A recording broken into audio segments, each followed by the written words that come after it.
A construção da usina de Chernobyl, em meio aos densos bosques da Ucrânia soviética, às margens do rio Pripyat, nascia um dos projetos mais ambiciosos da era moderna, a usina nuclear de Chernobyl. Um símbolo de poder e progresso, mas também o início de uma das maiores tragédias tecnológicas da história. Durante a Guerra Fria, a União Soviética buscava afirmar sua supremacia científica e industrial frente ao mundo ocidental. A energia nuclear era vista como o futuro, limpa, barata e quase infinita. Em 1970, os planos para a construção de uma gigantesca usina começaram a sair do papel. A cidade escolhida para abrigar o projeto foi Pripyat, uma pequena vila fundada especialmente para os trabalhadores da usina. Jovem, moderna e vibrante, ela simbolizava o sonho soviético em sua forma mais pura.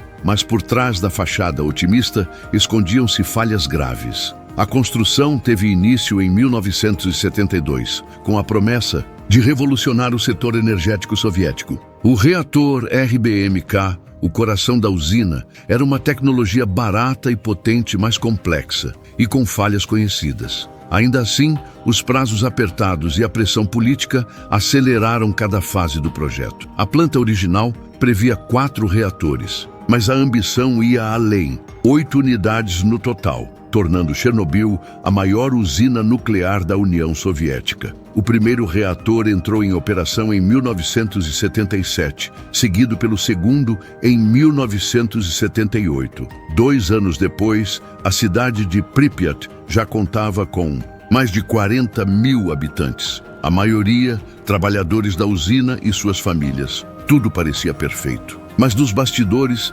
engenheiros enfrentavam problemas constantes. Materiais de baixa qualidade, decisões apressadas e falhas no design. Mesmo assim, as obras continuavam, impulsionadas pelo desejo do governo soviético de mostrar força ao mundo. Os reatores RBMK, a bomba relógio de Chernobyl. Por trás das paredes de concreto da usina de Chernobyl, operava um tipo de reator nuclear, que anos depois se tornaria sinônimo de tragédia. O RBMK, um gigante da engenharia soviética, potente, econômico e perigosamente instável. RBMK é a sigla para Reator de Alta Potência Canalizado, Reaktor Bolshoi Moshchnosti Kanalny, em russo. Ele utilizava urânio enriquecido como combustível, água como refrigerante e grafite como moderador de nêutrons. Um design único e arriscado, que só foi usado na União Soviética. Para os líderes soviéticos, o RBMK era ideal. Podia ser construído rapidamente, usava materiais disponíveis em território nacional e tinha a capacidade de produzir energia elétrica e plutônio para armas nucleares. Uma máquina de poder com duplo propósito, mas que escondia problemas sérios. O RBMK possuía um coeficiente de vazio positivo, o que significa que, em certas condições, o reator ficava mais instável à medida que a temperatura aumentava, o oposto do que seria seguro. Isso poderia levar a picos de energia incontroláveis. Além disso, o design das hastes de controle, que deveriam conter a reação, apresentava uma falha crítica. Ao serem inseridas no núcleo, causavam um aumento temporário da reatividade antes de estabilizar a fissão. Ao contrário de outros reatores no Ocidente, os RBMKs não possuíam uma estrutura de contenção externa, aquela cúpula gigante capaz de segurar vazamentos radioativos. Se algo desse errado, nada impediria a radiação de escapar para o meio ambiente. Engenheiros e cientistas levantaram alertas sobre os riscos do RBMK. Mas, no clima autoritário da União Soviética, críticas internas eram abafadas. O medo de desacelerar o progresso pesava mais que a segurança, e assim, os reatores continuavam operando, como uma bomba relógio prestes a explodir. O que os engenheiros sabiam, mas não podiam dizer abertamente, era que o RBMK era instável por natureza. A seguir, vamos entrar no coração do reator 4 e entender os erros humanos e operacionais que levaram ao colapso que mudou o mundo para sempre. A noite do teste. o início do fim. Era a noite de 25 de abril de 1986, uma sexta-feira aparentemente comum.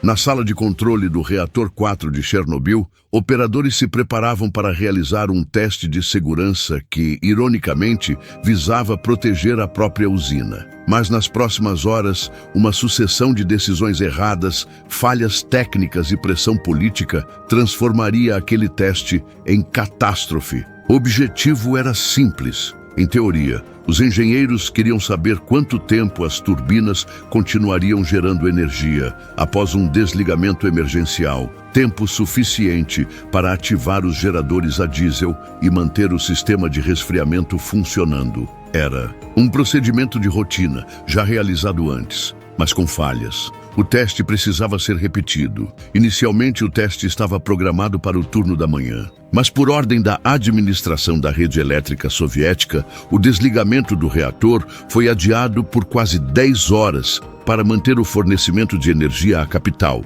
Kiev. Esse atraso forçou operadores inexperientes a assumir o controle durante o turno da madrugada, um fator que seria decisivo. Quando o teste finalmente começou, o reator já estava em condições instáveis. A potência caiu muito abaixo do recomendado, quase a zero. Em vez de abortar, os operadores tentaram recuperar a potência manualmente, violando vários protocolos. Isso criou um estado extremamente perigoso dentro do núcleo. Formação de bolhas de vapor, acúmulo de xenônio e reatividade instável. Mesmo assim, o teste seguiu. Às 1h23 da manhã, os engenheiros iniciaram a simulação de desligamento de emergência. O fluxo de água diminuiu, a pressão aumentou e o núcleo do reator entrou em ebulição. Ao perceber o descontrole, um dos operadores apertou o botão Z5, que deveria inserir todas as hastes de controle e parar a reação nuclear.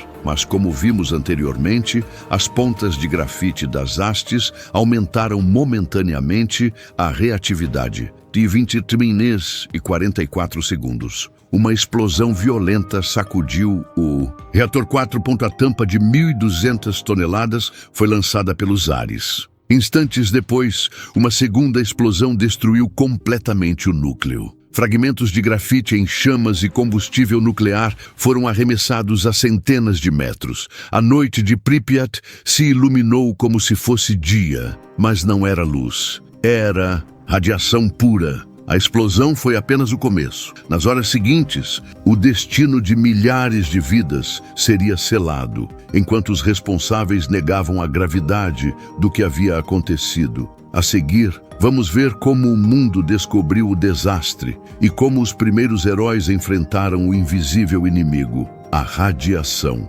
A cidade silenciosa, a evacuação de Pripyat. O reator 4 havia explodido, mas ninguém sabia ao certo o que estava acontecendo. No coração da noite soviética, a radiação já se espalhava pelo ar, pela terra e pelos corpos dos que estavam por perto. E ainda assim, Pripyat dormia em silêncio. Minutos após a explosão, os primeiros a chegarem foram os bombeiros da cidade de Pripyat. Homens corajosos, mas sem qualquer proteção adequada contra a radiação. Eles acreditavam estar enfrentando um incêndio incomum, mas o que combatiam era uma reação nuclear descontrolada, emitindo doses fatais de radiação a cada segundo. Alguns deles, como Vasily Ignatenko, se tornariam símbolos do heroísmo e da tragédia que se seguiria. Em poucas horas, os sintomas começaram a aparecer. Náuseas, vômitos, queimaduras, tontura. Era a síndrome aguda da radiação. Os médicos, confusos, tentavam tratar os pacientes sem saber o que estavam enfrentando. A maioria dos primeiros socorristas e operadores recebeu doses letais já naquela madrugada. Enquanto isso, as autoridades soviéticas mantinham silêncio. Nenhum alarme foi tocado, nenhuma evacuação anunciada. No dia seguinte à explosão, crianças foram à escola, famílias passeavam nos parques e casamentos foram celebrados. Tudo isso sob uma chuva invisível de partículas radioativas. Somente 36 horas após a explosão, o governo autorizou a evacuação de Pripyat, um anúncio frio, direto, feito por alto-falantes. Preparem-se para sair. Levem apenas documentos e objetos essenciais. Vocês voltarão em 3 dias. Mas eles nunca mais voltariam. Mais de 49.000 pessoas foram retiradas às pressas,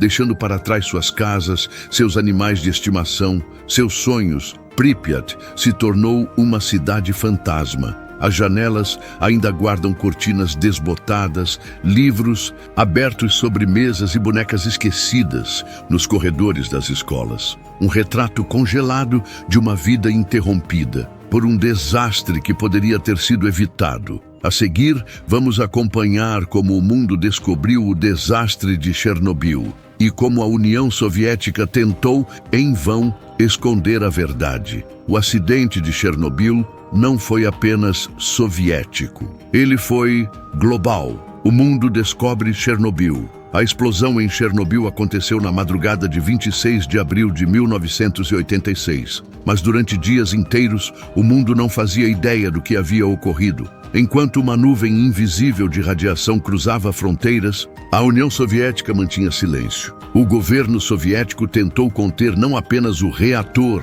mas a verdade. Nenhum comunicado foi feito à comunidade internacional. Nenhuma ajuda foi solicitada. Mesmo dentro da própria URSS, as autoridades minimizavam os riscos. Para o mundo, nada havia acontecido. Mas a radiação não respeita fronteiras. Na manhã de 28 de abril, sensores da usina nuclear de Forsmark, na Suécia, detectaram níveis anormais de radiação no ar. 3 dias após o acidente. Imediatamente pensou-se em vazamento local, mas as usinas suecas estavam intactas. A origem da contaminação vinha do leste, com a pressão internacional crescendo e os dados atmosféricos confirmando a origem do vazamento. A União Soviética foi forçada a admitir que algo havia acontecido em Chernobyl. No dia 28 de abril, a agência estatal TASS divulgou uma nota breve e vaga, reconhecendo um acidente com algumas vítimas.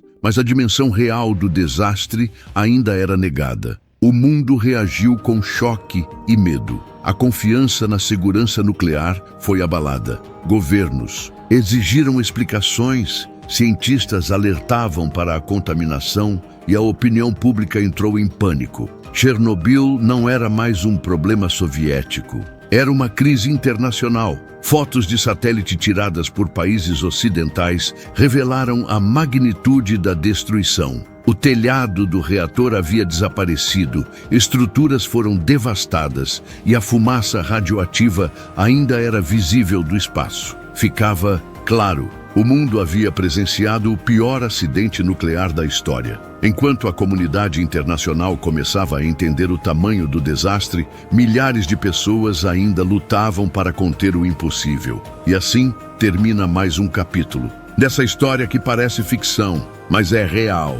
Uma explosão que foi escondida do mundo, uma cidade evacuada tarde demais e uma nuvem radioativa que cruzou fronteiras. Mas calma, porque isso ainda não é o fim. No próximo episódio, a gente vai conhecer os rostos por trás do combate à tragédia. Os liquidadores de Chernobyl, os verdadeiros heróis que enfrentaram o impossível. Então, se você curtiu esse vídeo, já deixa o like, se inscreve no canal, que história é essa? E ativa o sininho para não perder os próximos capítulos dessa história que o mundo quase esqueceu. Porque aqui a gente não só conta os fatos, a gente pergunta, que história é essa?